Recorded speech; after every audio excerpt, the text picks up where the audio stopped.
নমস্কার বন্ধুরা, আমি সঞ্জীব সরকার আর তোমরা দেখছো জ্ঞান স্রোত। আজকের এই ভিডিওটি গুরুত্বপূর্ণ হতে চলেছে ক্লাস 11 ফার্স্ট সেমিস্টার অর্থাৎ একাদশ শ্রেণীর প্রথম সেমিস্টারের যে সকল ছাত্রছাত্রীরা ইএনভিএস অর্থাৎ পরিবেশ বিদ্যা বিষয়টি নিয়েছো তাদের জন্য আজকের এই ভিডিওটি কিন্তু অত্যন্ত গুরুত্বপূর্ণ।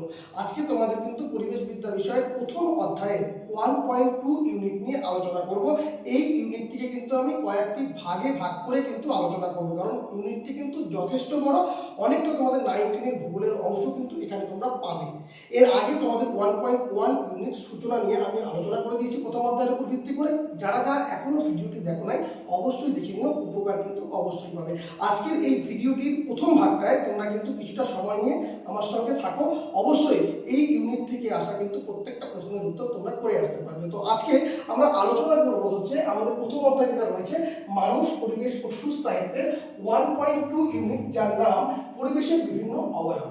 পরিবেশের বিভিন্ন অবয়ব এই ইউনিটটিকে আমরা কিন্তু তিনটি ভাগে আলোচনা করব। আজকে ফার্স্ট ভাগ। তো ফার্স্ট ভাগে আমরা হচ্ছে পরিবেশের অবয়ব ও বায়ুমণ্ডল নিয়ে আলোচনা করব।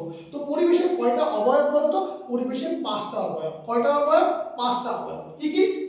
প্রথমে বায়ুমণ্ডল, তারপরে বায়ুমণ্ডল, তারপরে সীতামণ্ডল বা অশ্বমণ্ডল, তারপরে জীবমণ্ডল এবং তারপরে মানবমণ্ডল। এই 5টা অবয়ব। প্রথমে বায়ুমণ্ডল, ইংরেজিতে কি বলা হয়? অ্যাটমসফিয়ার। গ্রিক শব্দ আটমস। আটমসের অর্থ কি? বায়ু বা বাষ্প, এবং স্পাইরার, স্পাইরার অর্থ হচ্ছে মণ্ডল থেকে কিন্তু তৈরি। এই যে শব্দটা অ্যাটমসফিয়ার, এর পুরো অর্থ হচ্ছে বায়ুর আবরণ। তাহলে বায়ুমণ্ডলের পুরো অর্থটা কি দাঁড়াচ্ছে বলতো? বায়ুর আবরণ। আচ্ছা, বায়ুমণ্ডল যেটাকে ইংরেজিতে বলা হয় হাইড্রোস্ফিয়ার, এটা গ্রিক শব্দ হাইড্রন। হাইড্রন অর্থ জল, এবং স্পাইরার, স্পাইরার অর্থ কি বললাম?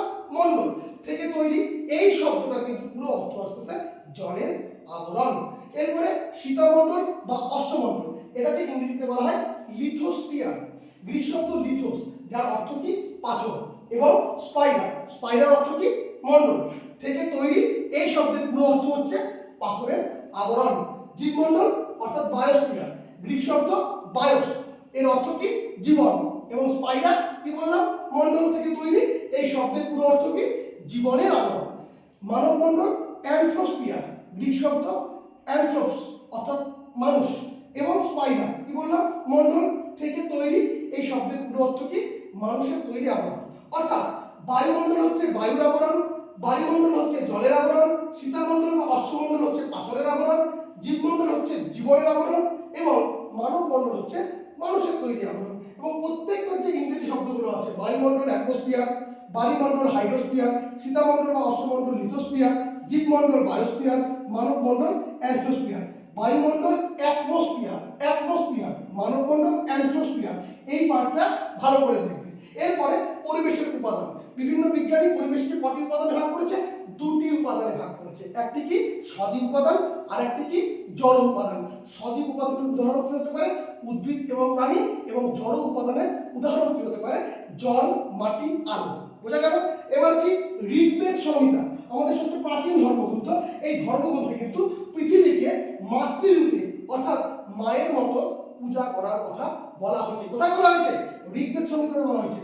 এরপরে গাইয়া তত্ত্ব 1972 সালে জেমস লাভলক এই তত্ত্ব প্রকাশ করছে। তাহলে গাইয়া তত্ত্ব কে প্রকাশ করছে? 1972 সালে জেমস লাভলক প্রকাশ করছে। কি বলা হচ্ছে এই তত্ত্বে? যে বলা হচ্ছে আমাদের পৃথিবী একটি জীবন্ত সত্তা। কি বলছে? আমাদের পৃথিবী একটি জীবন্ত সত্তা, এবং নিজের পরিবেশকে সে নিজে থেকে ঠিক করার ক্ষমতা রাখে। এটা কোন তত্ত্বে বলা হচ্ছে? গাইয়া তত্ত্বে। কে করেছিল এটা? James love lock. কত খ্রিস্টাব্দে বলেছিল? 1972-এ। ক্লিয়ার? এবার দেখো আমরা পরবর্তী পার্ট বায়ুমণ্ডলের উপাদান এবং রাসায়নিক গঠন নিয়ে আলোচনা করব। দেখো বায়ুমণ্ডলের বিস্তার ও আদিম অবস্থা। বিস্তার এবং আদিম অবস্থা কি বলছে? বায়ুমণ্ডল ভূপৃষ্ঠ থেকে উপরের দিকে, বায়ুমণ্ডল ভূপৃষ্ঠ থেকে উপরের দিকে 10,000 কিলোমিটার পর্যন্ত বিস্তৃত। কত কিলোমিটার পর্যন্ত? 10,000 কিলোমিটার পর্যন্ত। The origin of life, the origin of life কি হচ্ছে এখানে? 1936 সালে রুশ বিজ্ঞানী আলেকজান্ডার ওপারিন, কি নাম বললাম? Alexander Oparin. তিনি কোথাকার বিজ্ঞানী ছিলেন? রুশ বিজ্ঞানী। 1936 সালে এই বিখ্যাত বইটা লিখতেছে। অর্থাৎ দ্য অরিজিন অফ লাইফ কি একটা বই, যেটা কে লিখেছিল? Alexander Oparin. কত খ্রিস্টাব্দে? 1936 সালে। এখানে কি বলা হচ্ছে? পৃথিবীর আদিম বায়ুমণ্ডল তৈরির বৈজ্ঞানিক ব্যাখ্যা দেওয়া হচ্ছে। পৃথিবীর আদিম বায়ুমণ্ডল তৈরির বৈজ্ঞানিক ব্যাখ্যা কোথায় দেওয়া হচ্ছে? দ্য অরিজিন অফ লাইফে। কে লিখেছিল? আলেকজান্ডার পানি। কত সালে? 1936 সালে। কোথাকার বিজ্ঞানী? রুশ বিজ্ঞানী। মাথায় রাখবে। বায়ুমণ্ডলের ভর, পৃথিবীর মাধ্যাকর্ষণের টানের জন্য বায়ুমণ্ডলের মোট ওজনের প্রায় 97% অর্থাৎ 97% অংশই কিন্তু ভূপৃষ্ঠ থেকে মাত্র 27 থেকে 33 কিলোমিটারের উচ্চতার মধ্যে থাকে। তাই জন্য এই জায়গাটা কিন্তু ঘন হয়ে থাকে। কি বললাম? যে পৃথিবীর মাধ্যাকর্ষণ টানের জন্য বায়ুমণ্ডলের যে মোট ওজন তার প্রায় 97% অংশ কিন্তু ভূপৃষ্ঠ থেকে 27 থেকে 33 কিলোমিটারের মধ্যে থাকে। এই কারণে কিন্তু এই জায়গাটা কিন্তু অনেকটা ঘন হয়ে থাকে। এবার কি প্রধান গ্যাস? প্রধান গ্যাস কটা? দুটা। কি কি? একটা নাইট্রোজেন আর একটা অক্সিজেন। নাইট্রোজেন পরিমাণ কত থাকে? 78.084% এবং অক্সিজেন 20.946%। এটা কিন্তু প্রধান গ্যাসের মধ্যে পড়ছে। এবার নিষ্ক্রিয় গ্যাস কোনটা? বাতাসে কোনো বিক্রিয়া না করা নিষ্ক্রিয় গ্যাসগুলির মধ্যে সবচেয়ে বেশি পরিমাণে থাকে হচ্ছে আর্গন গ্যাস। নিষ্ক্রিয় গ্যাসের মধ্যে সবচেয়ে বেশি পরিমাণ কি থাকে? Argon gas. কত? 0.934%। তাহলে নাইট্রোজেন 78.084%, অক্সিজেন 20.946%। এটা হচ্ছে প্রধান গ্যাস। আর নিষ্ক্রিয় গ্যাসের মধ্যে কি থাকতেছে? আর্গন 0.934%। এবার আমরা দেখব হচ্ছে গ্রিন হাউস গ্যাস। পৃথিবীর তাপমাত্রা ধরে রাখার প্রধান কারিগর হচ্ছে এই কার্বন ডাই অক্সাইড গ্যাস। পৃথিবীর তাপমাত্রা ধরে রাখার প্রধান কারিগর কে? Carbon die oxide. বাতাসে কত পরিমাণ থাকতেছে? 0.03% বা 300 ppm। 300 ppm। ppm এর ফুল ফর্ম কি? Parts per million. Parts per million অর্থাৎ কি? 10 লক্ষ ভাগের 1 ভাগ। বোঝা যাচ্ছে? এবার দেখো কোনিওলজি। কোনিওলজি বায়ুমণ্ডলে ভেসে থাকা ধূলিকণা সংক্রান্ত বিশেষ বিজ্ঞান শাখাকে বলা হচ্ছে কোনিওলজি। অ্যাটোমোলজি বায়ুমণ্ডলের জলীয় বাষ্প সংক্রান্ত বিশেষ বিজ্ঞান শাখা। এরোলজি আধুনিক প্রযুক্তির সাহায্যে আকাশের একেবারে উপরের স্তরের উপাদান জানার বিজ্ঞানকে বলা হচ্ছে এরোলজি। আরেকবার কোনিওলজি কি? এটা বায়ুমণ্ডলে ভেসে থাকা ধূলিকণা সংক্রান্ত বিজ্ঞান। কি বললাম? ধূলিকণা সংক্রান্ত বিজ্ঞান হচ্ছে কোনিওলজি। অ্যাটোমোলজি কি? এটা জলীয় বাষ্প সংক্রান্ত বিশেষ বিজ্ঞান। আর এরোলজি কি? আকাশের একেবারে উপরের স্তরের উপাদান জানার বিজ্ঞান। কোনিওলজি ধূলিকণা সংক্রান্ত, অ্যাটোমোলজি জলীয় বাষ্প সংক্রান্ত, এরোলজি কি? আকাশের একেবারে উপরের স্তরের উপাদান। মনে থাকবে। এরপরে কি? সমমণ্ডল, যাকে ইংরেজিতে বলা হয় হেমোস্ফিয়ার। হেমোস্ফিয়ার হচ্ছে সমমণ্ডল। সমমণ্ডল মানে সমান, অর্থাৎ ভূপৃষ্ঠ থেকে 90 কিমি উচ্চতা পর্যন্ত বিস্তৃত স্তর। ভূপৃষ্ঠ থেকে 90 কিমি উচ্চতা পর্যন্ত বিস্তৃত স্তর। সেখানে কি হচ্ছে? সব গ্যাসের অনুপাত প্রায় সমান থাকছে বা একই থাকছে। এটা কোথায় থাকছে? সমমণ্ডল বা হেমোস্ফিয়ারে। এরপরে বিষমমণ্ডল বা হেটেরোস্ফিয়ার। এখানে কি হচ্ছে? এটি 90 থেকে 10,000 কিমি পর্যন্ত অর্থাৎ কিলোমিটার পর্যন্ত কিন্তু বিস্তৃত, যেখানে উচ্চতার সাথে সাথে কিন্তু গ্যাসের অনুপাত বদলে যাচ্ছে। সমমণ্ডলে কি হচ্ছে? গ্যাসের অনুপাত সমান থাকতেছে। আর বিষমমণ্ডলে কি হচ্ছে? উচ্চতার সাথে সাথে কিন্তু গ্যাসের অনুপাত বদলে যাচ্ছে। এই কারণে কিন্তু বিষমমণ্ডলকে 4টা উপস্তরে ভাগ করা হয় গ্যাসের ওজন অনুযায়ী। নিচ থেকে উপরে কোন 4টা স্তর? প্রথমে হচ্ছে আণবিক নাইট্রোজেন স্তর, পারমাণবিক অক্সিজেন স্তর, হিলিয়াম স্তর, হাইড্রোজেন স্তর। এটা কিন্তু বিষমমণ্ডলের 4টি উপস্তর। এবার আমরা জানবো বায়ুমণ্ডলের উষ্ণতা ভিত্তিক স্তর বিন্যাস, যেটা তোমরা ক্লাস 10 কিন্তু ভূগোলে পড়েছো। উষ্ণতা তারতম্য অনুযায়ী বায়ুমণ্ডলের স্তর বিন্যাস করো। তো সেই পার্টটাকে কিন্তু এখানে সুন্দর করে করতে হবে। কোন স্তর আছে? প্রথমে ট্রপোস্ফিয়ার। তাকে কি বলা হয়? ক্ষুদ্রমণ্ডল। উচ্চতা কত এটা? 8 থেকে 18 কিমি। বায়ুমণ্ডলের সবচেয়ে নিচের স্তর কোনটা? ট্রপোস্ফিয়ার বা ক্ষুদ্রমণ্ডল। ল্যাপ্স রেট। এটা কি? প্রতি কিমিতে 6.8 ডিগ্রি সেলসিয়াস তাপমাত্রা কমে। কি হয় ল্যাপ্স রেটে? প্রতি কিলোমিটারে কিন্তু 6.8 ডিগ্রি সেলসিয়াস তাপমাত্রা কমে।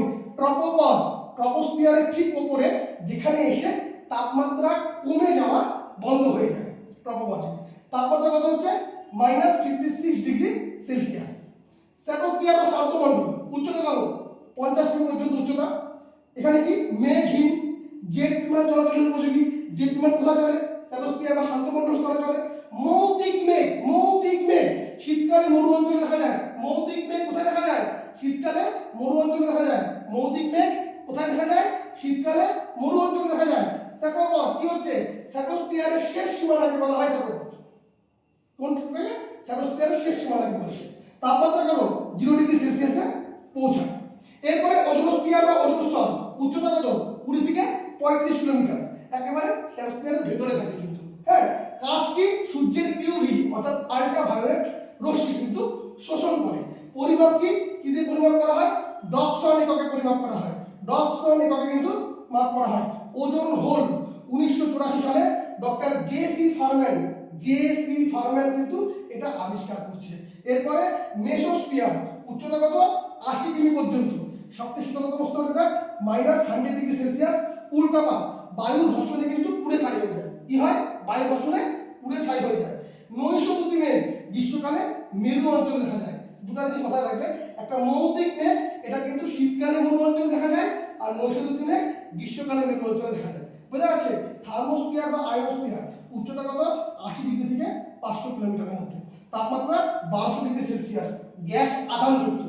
অন্যান্য কি? রেডিও তরঙ্গ প্রতিফলিত করে। আইএসএস অর্থাৎ আন্তর্জাতিক যে মহাকাশ স্টেশন স্যাটেলাইটরা কিন্তু এখানে দেখা যায়। মেরুজ্যোতি অর্থাৎ আরোরা দেখা যায়।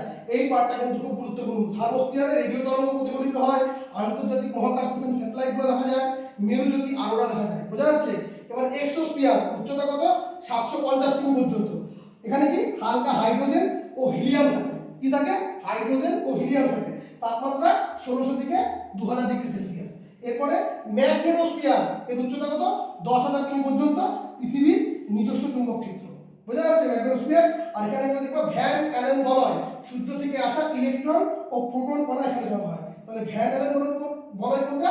এখানে সূর্য থেকে আসা ইলেকট্রন এবং প্রোটন জমা হয়। প্রোটন কণা কোথায় জমা হচ্ছে? ভ্যান অ্যালেন বলয়ে জমা হচ্ছে। তো এই তো তোমাদের পার্ট। এখানে পরিবেশের 5টা অবয়ব দেখলে, পরিবেশের উপাদান, ঋগ্বেদ সংহিতা, গাইয়া তত্ত্ব, বায়ুমণ্ডলের উপাদানের রাসায়নিক গঠন দেখলে, এখানে বায়ুমণ্ডলের বিস্তার এবং আদিম অবস্থা, দ্য অরিজিন অফ লাইফ হচ্ছে এই তোমরা দেখতে পাচ্ছ এখানটা গ্রন্থটা। বায়ুমণ্ডলের ভর দেখতে পাচ্ছ, প্রধান গ্যাসগুলো তোমরা দেখতে পাচ্ছ কি কি আছে, নাইট্রোজেন, অক্সিজেন। নিষ্ক্রিয় গ্যাস তোমরা দেখতে পাচ্ছ এখানটায়, আর্গন গ্যাস দেখতে পাচ্ছ। এখানে গ্রিন হাউস গ্যাস, কোনিওলজি কি বললাম, ধূলিকণা সংক্রান্ত বিশেষ বিজ্ঞান, অ্যাটমোলজি জলীয় বাষ্প সংক্রান্ত বিশেষ বিজ্ঞান, এরোলজি আকাশের একেবারে উপরের স্তরের উপাদান জানার বিজ্ঞান, সমমণ্ডল এখানে কি হচ্ছে সব গ্যাসের অনুপাত সমান থাকতেছে, বিষমমণ্ডল এখানে কি হচ্ছে উচ্চতার সাথে সাথে গ্যাসের অনুপাত বদলে যাচ্ছে। এই 4টা স্তর আছে, আণবিক নাইট্রোজেন স্তর, পারমাণবিক অক্সিজেন স্তর, হিলিয়াম স্তর এবং হাইড্রোজেন স্তর। মানে বায়ুমণ্ডলের উষ্ণতা ভিত্তিক যে তোমাদের তারতম্য আছে বা স্তর বিন্যাসটা রয়েছে, ট্রপোস্ফিয়ার বা ক্ষুদ্র মণ্ডল, স্ট্র্যাটোস্ফিয়ার বা শান্ত মণ্ডল, ওজোনোস্ফিয়ার বা ওজোন স্তর, মেসোস্ফিয়ার, থার্মোস্ফিয়ার, এক্সোস্ফিয়ার, ম্যাগনেটোস্ফিয়ার এবং ভ্যান অ্যালেন বলয়। এখানে সূর্য থেকে আসা ইলেকট্রন এবং প্রোটন কণা জমা হচ্ছে। মাথায় রাখতে হবে কোথায় রেডিও তরঙ্গ প্রতিফলিত হচ্ছে?